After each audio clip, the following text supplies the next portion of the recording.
Assalamualaikum warahmatullahi wabarakatuh. Alhamdulillahi rabbil alamin. Wassalatu wassalamu ala asyrafil anbiya'i wal mursalin sayyidina Muhammadin wa ala alihi wa sahbihi ajma'in, amma ba'd. Subhanaka la ilma lana illa ma 'allamtana innaka antal alimul hakim. Rabbi shrah li sadri wa yassir li amri wahlul 'uqdatam min lisani yafqahu qawli. Wasaddid lisani wahdi qalbi bijahi sayyidina Muhammadin sallallahu alaihi wasallam. Wala hawla wala quwwata illa billahil aliyyil azim. Wa faqihna fid din wa alimna ta'wil. Wa maj'al sariratana khairan min alaniyatina wa jal alaniyatana salihah. Wa inna nas'aluka ilman ladunni wal mashrab as-safi. Nawina ta'alluma wa ta'lima wa tadhakkura wa tadhkira wan naf'a wal intifa'a wal ifadata wal istifadah والحث على التمسك بكتاب الله وسنة رسول الله صلى الله عليه وسلم والدعاء إلى الهدى والدلالة على الخير ابتغاء وجه الله وقرب وثواب سبحانه وتعالى آمين يا رب العالمين. Puji syukur kehadirat Allah Subhanahu wa taala yang telah melimpahkan menganugerahkan kita hidayah, taufik, inayah, nikmat iman, Islam, ihsan serta sehat wal afiat sehingga kita dapat berkumpul guna mencari ridha Allah Subhanahu wa taala. Semoga segala niat kita, segala ibadah kita, segala aktivitas kita, segala bergeraknya kita, segala diamnya kita, baik yang sedang kita laksanakan, yang akan kita laksanakan dan yang telah kita laksanakan, diterima, dikabul dan dibimbing oleh Allah Subhanahu wa taala. Salawat beserta salam tak lupa kita sampaikan kepada Nabi kita Nabi Muhammad sallallahu alaihi wasallam. Semoga kita mendapatkan syafaat Rasulullah sallallahu alaihi wasallam. Hadirin yang dimuliakan oleh Allah Subhanahu wa taala, pada kesempatan yang baik ini kita membahas tentang hadis Arba'in Nawawi, ya.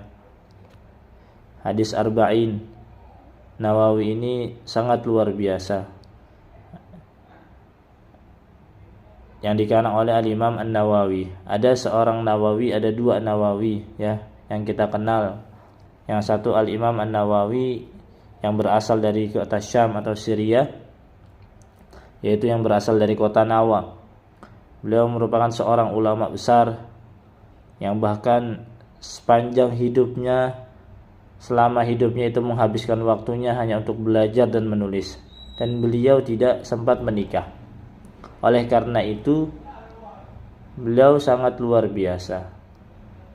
Ketika Imam Nawawi ini, ya, Imam Nawawi ini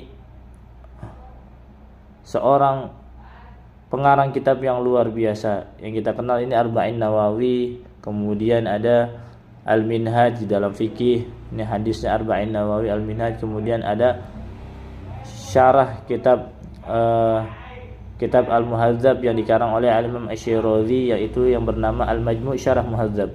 Kemudian ada kitab lagi dalam hadis yang sangat panjang, yaitu syarah Sahih Muslim yang dikarang oleh Imam Muslim.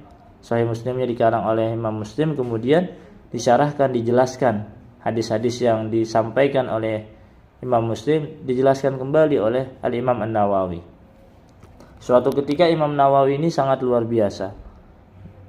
Ketika beliau di dalam mujahadahnya menulis sebuah kitab, sewaktu-waktu mungkin di zaman dahulu itu namanya mati lampu dan seterusnya. Nah, dengan matinya lampu tersebutlah, lalu beliau, ya, mungkin ada karamah yang Allah berikan, ilham yang Allah berikan kepada seorang Imam Nawawi, yaitu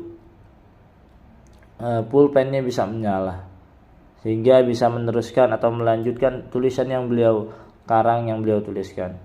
Dan Imam Nawawi ini seorang ulama yang luar biasa, sampai-sampai Imam Nawawi ini enggak sempat untuk memikirkan nikah karena khidmat terhadap umat, khidmat terhadap ilmu, ya. Seluruh jiwa raganya untuk umat dan ilmu.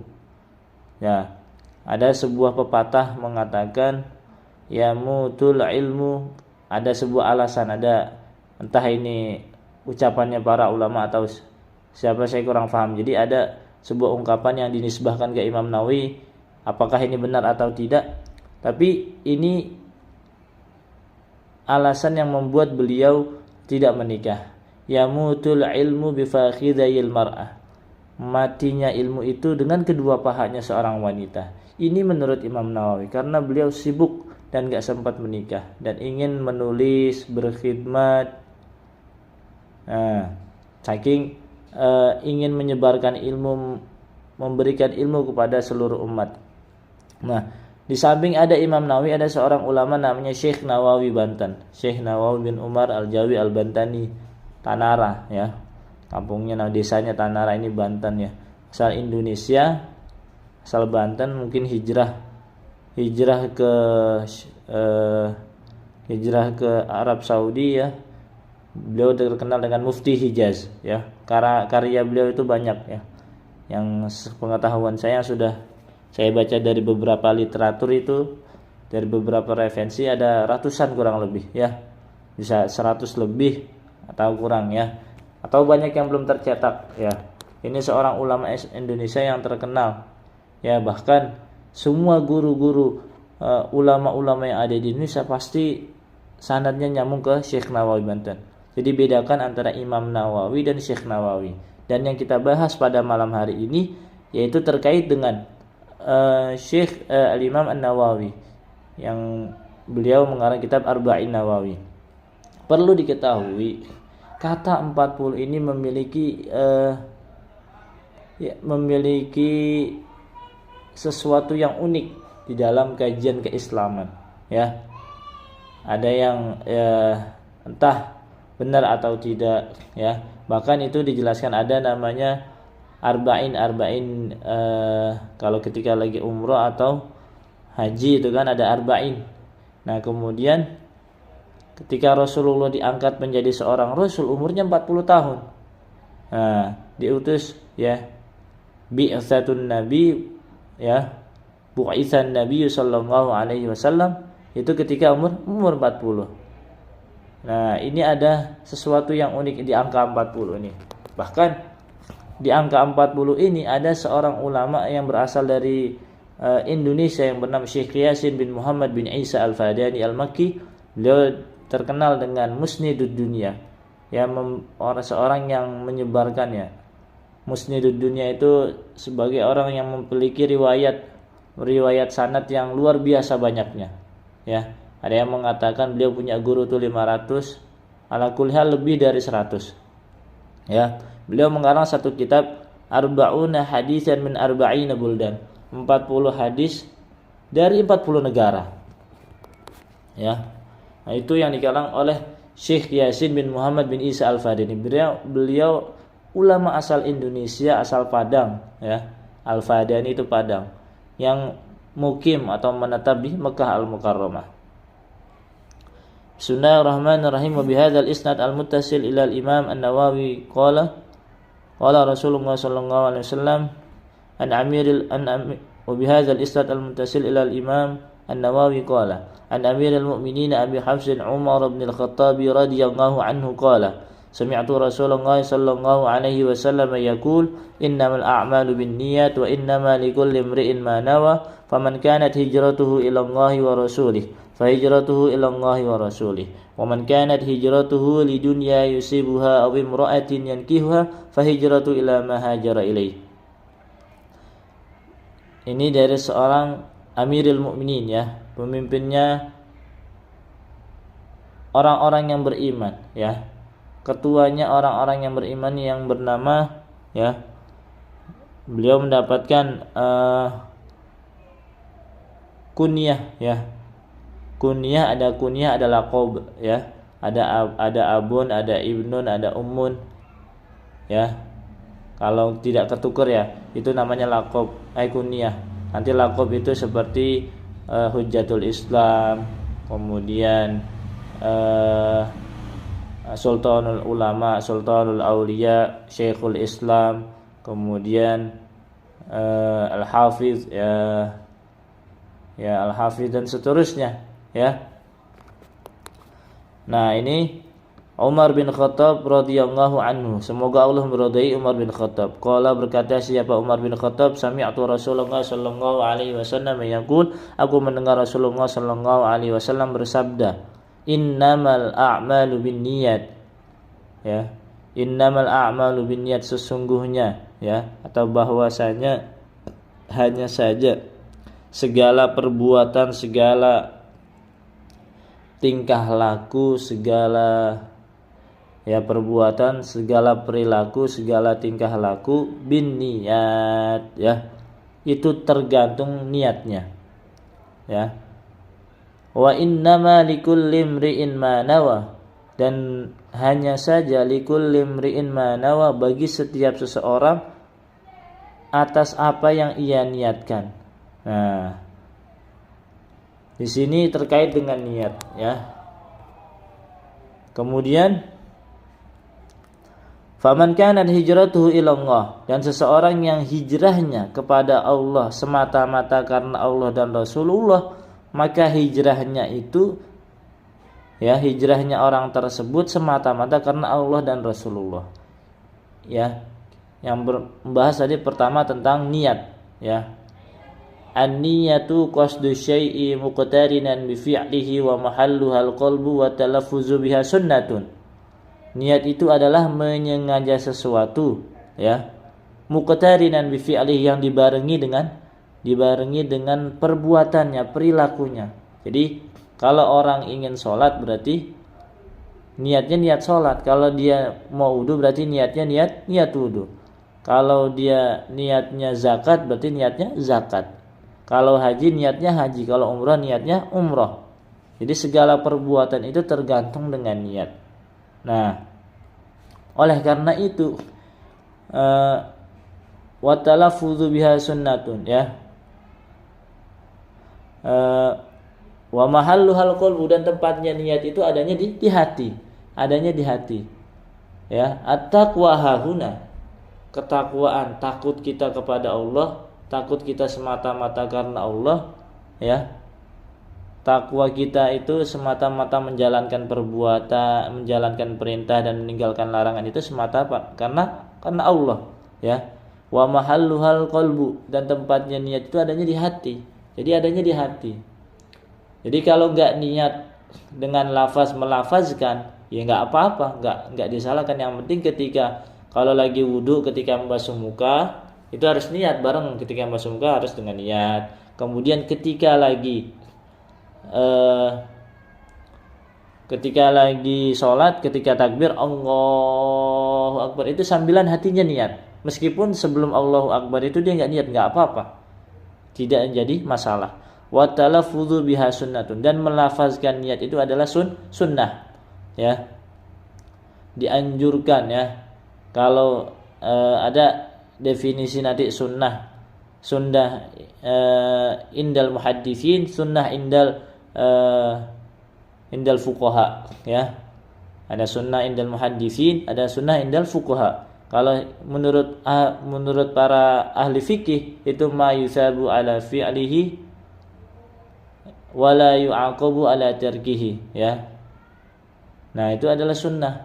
Kalau orang mengerjakan sunnah itu ma yusabu ala fi'lihi, ya.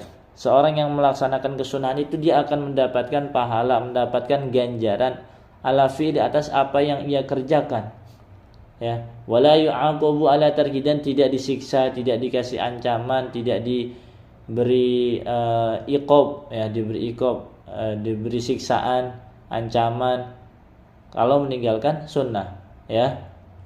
Nah, oleh karena itu melafazkan niat ketika wudu, ketika sebelum sholat itu boleh-boleh aja. Jadi jangan kira orang yang melafazkan niat sebelum takbiratul ihram itu salah. Misalnya usolli fardhu baru Allahu Akbar, tapi niatnya juga di dalam hati. Jangan ketika usolli sebelum Allahu Akbar dia udah usolli fardhu maghribi, usolli fardhu subuh, tapi ketika niat Allah, hatinya nggak ikut bergerak, nggak ikut niat, ya sama aja bohong.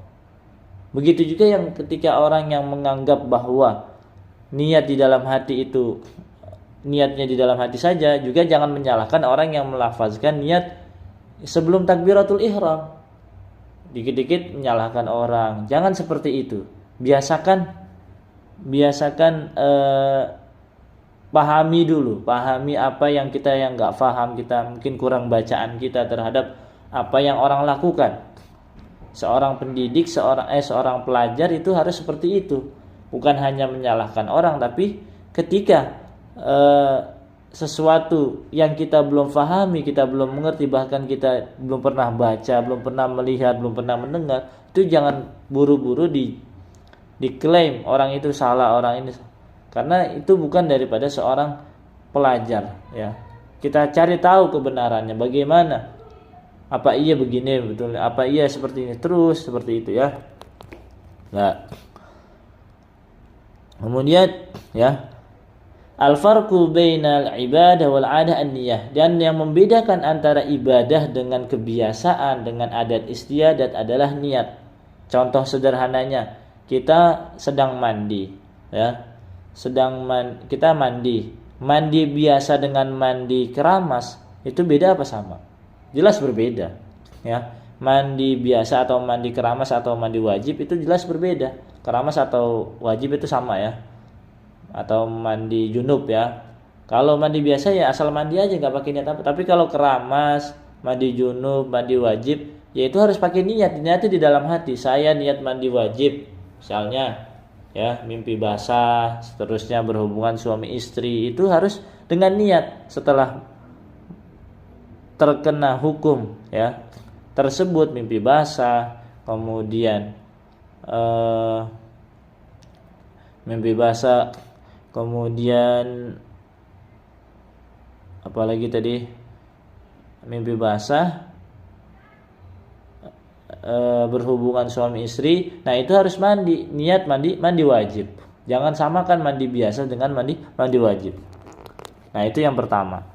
Yang kedua, faman kanat hijratu ilallahi wa rasuli fa hijratu ilallahi wa rasuli. Hijrah itu, ya, ini luar biasa kata-kata hijrah, dan menjadi jargon bagi, ya, orang-orang yang ingin hijrah dari hijrah bukan hanya secara zahir saja, ya, tapi secara batin pun harus dihijrahkan, ya. Hijrah bukan hanya dengan keseharian, dengan pakaian saja, dengan perilaku saja, namun hijrah batin juga harus. Dan yang lebih penting, menghijrahkan sesuatu itu ujungnya adalah kepada Allah Subhanahu wa taala. Hijrah pekerjaannya niatnya karena Allah. Hijrah hatinya karena Allah, ya.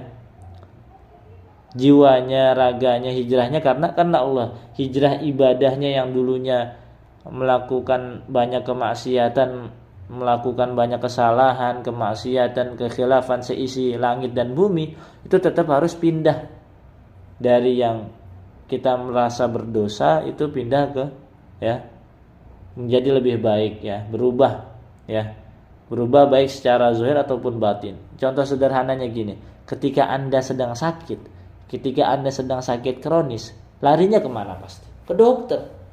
Begitu juga ketika Anda sedang melakukan kesalahan apapun itu, baik kesalahan yang sengaja atau tidak disengaja, kemudian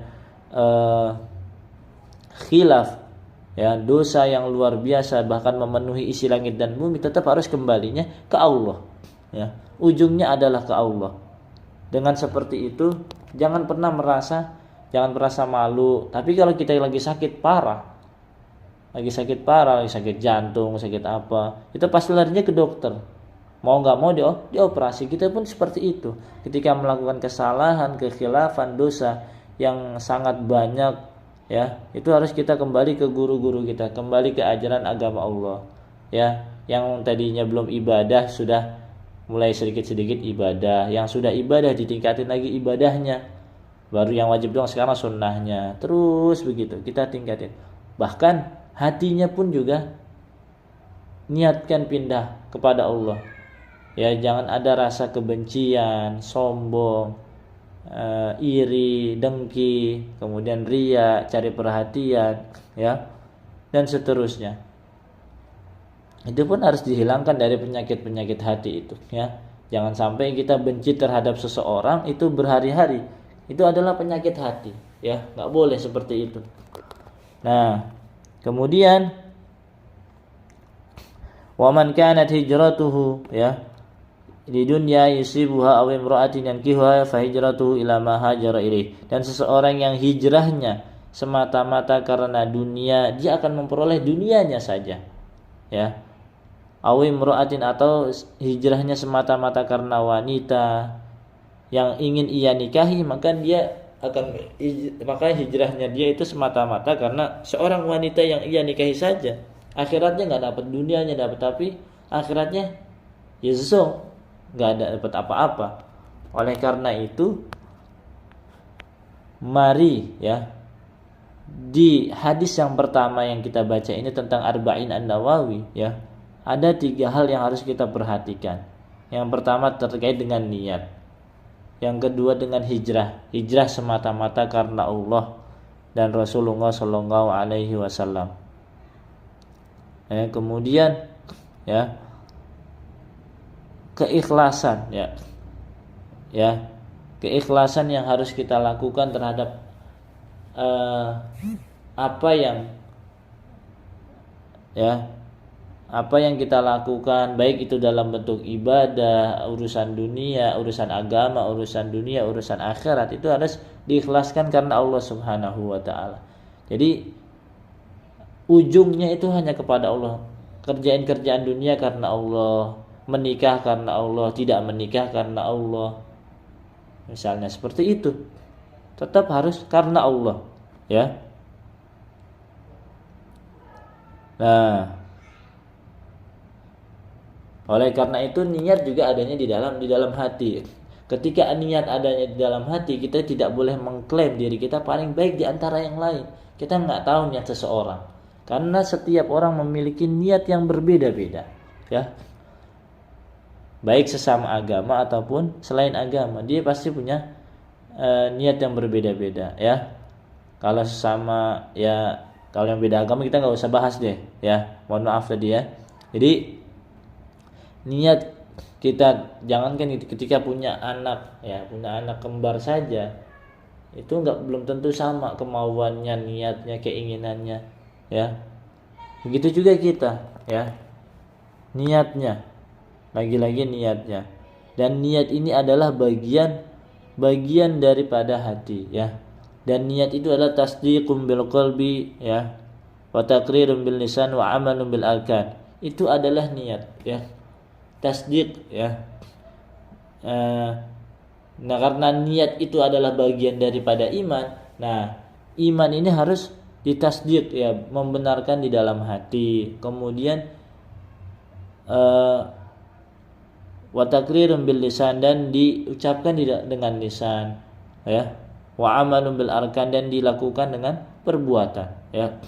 Diamalkan dengan perbuatan. Oleh karena itu, segala apapun yang kita hijrahkan dari yang belum baik yang menjadi baik, dari yang sudah baik agar ditingkatkan menjadi lebih baik, itu harus lebih baik lagi. Karena kita berharap ridho Allah Subhanahu wa taala. Biar bagaimanapun kita ujungnya kita niatkan ridho Allah Subhanahu wa taala, ya. Kalau kita mengharapkan orang mengucapkan terima kasih kepada kita, orang memberikan ucapan terima kasih kepada kita, memberikan pujian terhadap kita, itu ya biasa-biasa aja, ya. Kalau nggak dipuji biasa aja, kalau dicaci maki juga biasa-biasa aja, karena itu pada hakikatnya kita yang penting jalan lurus saja mencari ridho Allah Subhanahu wa taala. Karena ridho Allah itu adalah puncak dari segalanya, ya, puncak dari segalanya. Karena sebagaimana ada sebuah ungkapan, ridhon nasi ghayatun la tudrak fadruk ma la tutrak watruk ma la yudrak. Ridhon nasi, ucapan ridho manusia, ucapan terima kasih manusia, ucapan atau simpati manusia, ghayatun la tudrak, ya. Ketika orang mengucapkan terima kasih, ketika orang mengapresiasi kepada kita, kita berharap apresiasi dari orang. Nah, itu adalah ghayatun la tudrak, puncak atau tujuan yang sulit dicapai. Makanya kita jangan berharap dari manusia, ya. Karena Kalau kita berharap dari manusia, nanti akan sakit hati ketika diabaikan, tidak diperhatikan, kemudian dicuekin, ya. Itu menjadi kita sakit hati, dan itu membawa ke hati atau pikiran, dan kita jadi stres. Jangan seperti itu. Makanya cari ridho Allah Subhanahu wa taala. Ya. Cukup sampai di sini ya. Untuk hadis yang pertama pada kesempatan kali ini, mari sama-sama kita tutup dengan baca suratul Fatihah. Al-Fatihah. A'udzubillahi minasyaitonir rajim. Kurang lebihnya mohon maaf. Assalamualaikum warahmatullahi wabarakatuh.